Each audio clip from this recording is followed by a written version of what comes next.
I'm having a feeling that somebody can identify with me here who has burnt food a few times.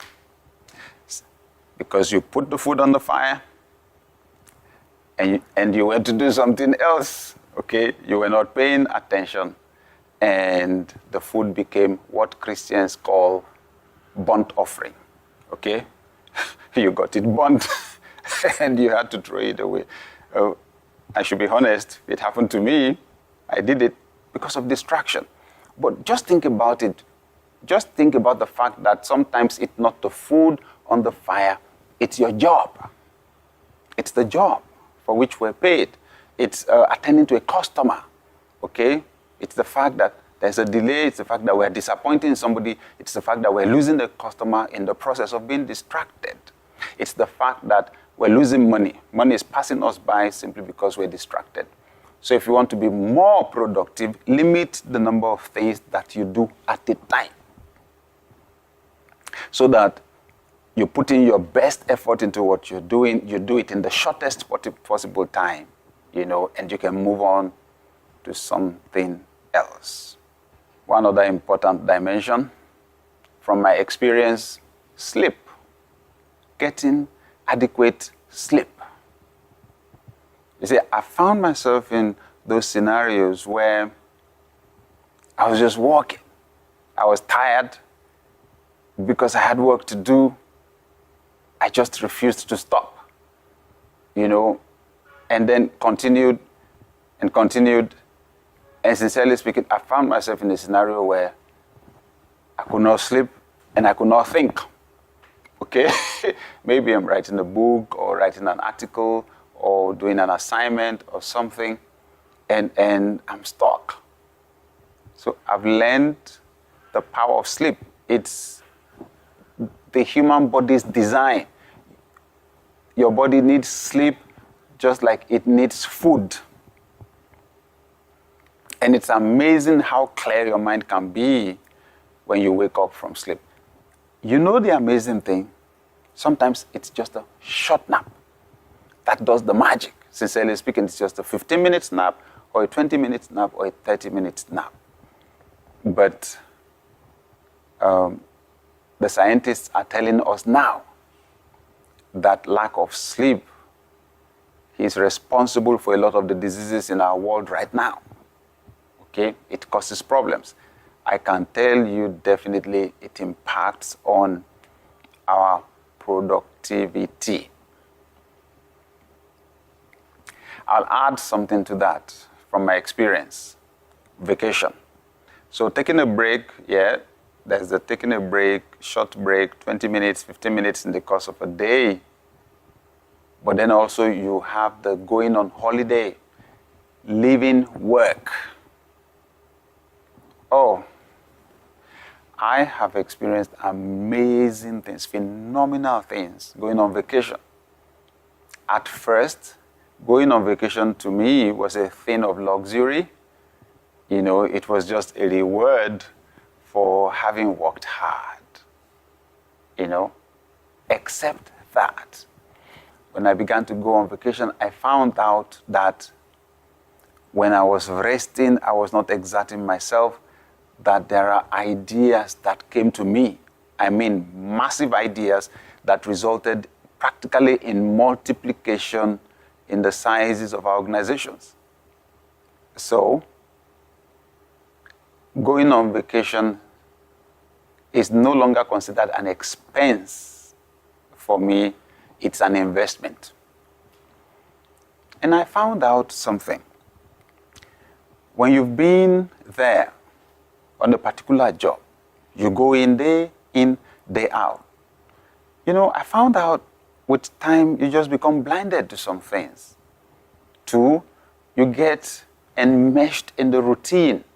Your mind is filled with routine work. How to keep things going is what your mind is focused on. But I found out when you pull away, okay, you don't have any targets to meet, on the short run. You pull away and you are able to look at the work you're doing like an outsider.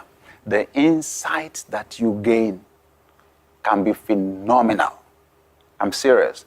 Your ability to spot what is not working, it seems to be working, but it is not.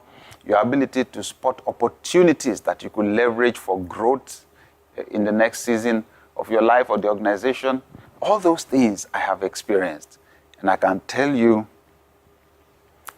taking a vacation or taking a break can be greatly beneficial. Greatly beneficial. I cannot overemphasize the need for us to identify time wasters and to make sure we get rid of them in our lives. It's absolutely necessary, especially your workspace. If people have this habit of saying they were just passing by and decided to pop in to greet you, you need to manage that seriously, because you have someone that has nothing to do coming to interrupt your time and to slow you down in the achievement of your goals. Okay, so somebody taught me this, that when a guest is coming into my office, I need to make sure I'm working, that I'm doing something, that the person meets me poised, for work. Like, I have urgent work I'm doing, and it should be obvious to the person that I'm actually interrupting something to be with the person. It registers something on the mind.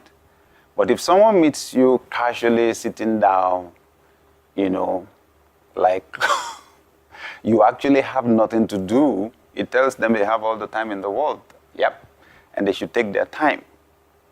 Candidly, I would say, dear viewer, that you also should not be somebody else's time waster. Don't go interrupt someone in their office, because what you sow is what you reap. If you come into my office space and you take all the time in the world, the day I want to pay you back, you'll have no moral justification for telling me to go away. Okay?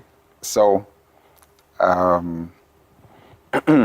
let's eliminate time wasters from our life. This is also important. Travel time.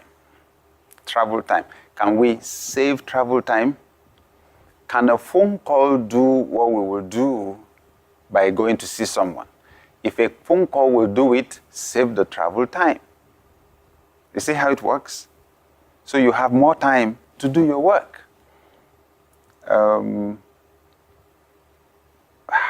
It just makes sense. If it is possible to substitute the activity with something cheaper, substitute it. Especially if you will still achieve exactly the same goal. Some of us need to deal with this at a cultural level, because our culture insists, it's only when we see face to face that we can have a discussion. I agree, the best form of communication happens face to face, because everything involved in the communication, can be experienced. So I can see the expression on your face, I can see the smile on your face, so that helps. I can see the posture of your body, and so on. I can sense more clearly the tone in your voice.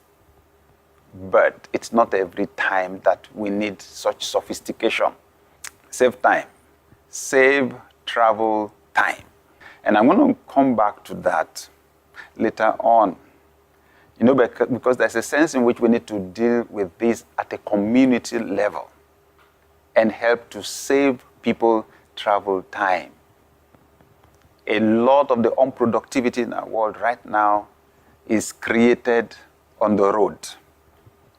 It is created on the road.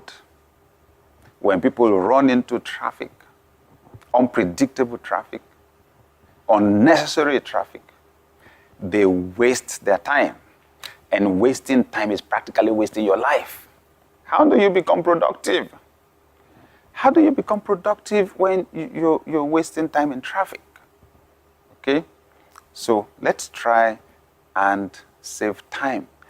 And one of the ways to do it is to save travel time.